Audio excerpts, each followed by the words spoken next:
एक जंगल में एक तालाब था। उस जंगल के सभी पशु पक्षी उसी तालाब पर पानी पीने आया करते थे। एक दिन एक शिकारी उस तालाब के निकट आया। उसने तालाब में हाथ मुंह धोकर पानी पिया। शिकारी बहुत थका हुआ और कई दिनों का भूखा था।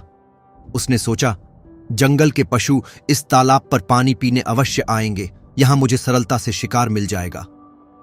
ऐसा सोचकर वह तालाब के निकट एक पेड़ पर चढ़कर बैठ गया और पशुओं के आने का इंतजार करने लगा। थोड़ी देर बाद एक हिरनी तालाब पर पानी पीने आई। शिकारी हिरनी को देखकर खुश हो गया। उसने हिरनी को मारने के लिए धनुष पर बाण चढ़ाया।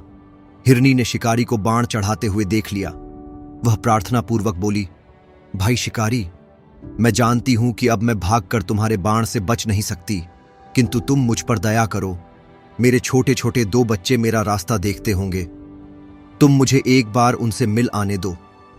मैं तुम्हें वचन देती है कि अपने बच्चों को दूध पिलाकर और उन्हें अपनी सहेली हिरनी को सौंपकर तुम्हारे पास लौट आऊंगी। शिकारी हंसा। उसे यह विश्वास नहीं हुआ कि यह हिरनी प्राण देने फिर उसके पास लौट आएगी।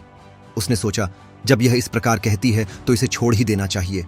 मेरे भाग्य में होगा तो मुझे दूसरा शिकार मिल जाएगा। यह सोचकर उसने हिरनी को जाने दिया। थोड़ी देर में वहां बड़े सींगों वाला एक सुंदर हिरण पानी पीने आया। शिकारी ने जब उसे मारने के लिए धनुष पर बाण चढ़ाया तो हिरण ने भी उसे देख लिया। वह बोला, भाई शिकारी, अपनी हिरनी और बच्चों से अलग हुए मुझे बहुत देर हो गई है। वे सब घबरा रहे होंगे। मैं उनके पास जाकर उनसे मिल लूं और उन्हें समझा दूं, तब मैं तुम्हारे पास अवश्य आऊंगा। इस समय दया करके तुम मुझे चले जाने दो। हिरण्य की बात सुनकर शिकारी झल्ला उठा। उसे बहुत भूख लगी थी, परंतु हिरण्य को उसने यह सोचकर चले जाने दिया कि मेरे भाग्य में भूखा ही रहना होगा तो आज और भूखा रह लूंगा। हिरनी अपने बच्चों के पास गई। उसने बच्चों को दूध पिलाया, प्यार किया। फिर अपनी सहेली हिरनी को सारी बातें बताकर उसे अपने बच्चे सौंपने चाहे। तभी वहां वह हिरण भी आ गया। उसने भी बच्चों को प्यार किया। बच्चे अपने माता पिता से अलग होने को तैयार नहीं थे। अंत में उनकी हठ मानकर हिरण और हिरनी ने उन्हें साथ ले लिया और शिकारी के पास चल दिए।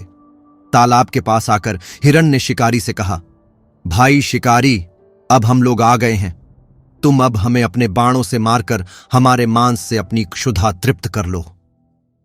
हिरण और हिरनी की सच्चाई देखकर शिकारी को बड़ा आश्चर्य हुआ। वह पेड़ से नीचे उतर आया। वह सोचने लगा, ये हिरण पशु होकर भी अपनी बात के कितने सच्चे हैं। ये प्राणों का मोह छोड़कर सत्य की रक्षा के लिए मेरे पास आए हैं।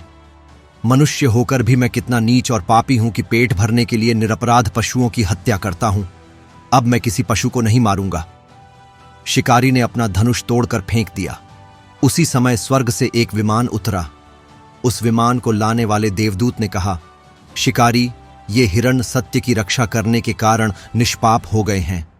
ये अब स्वर्ग को जाएंगे। तुमने इन जीवों पर दया की है, इसलिए तुम भी इनके साथ स्वर्ग चलो। हिरण, हिरनी और उनके दोनों बच्चों का रूप देवताओं के समान हो गया। वह शिकारी भी देवता बन गया। सत्य और दया के प्रभाव से वे सभी विमान में बैठकर स्वर्ग को चल गए।